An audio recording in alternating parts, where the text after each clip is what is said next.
Yes. Dua edelim hadi.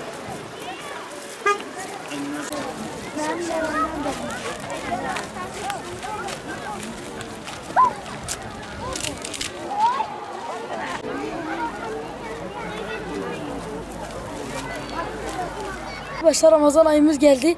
Buna çok dua ediyoruz ve çok şükür ediyoruz. Ve şimdi mezarlıkların üzerine geldik ve anne babalarımız, herhangi bir akrabamız vefat etmiş ve onların üzerinde dualar okuyoruz. Şeker dağıtıyoruz ya da şeker topluyoruz.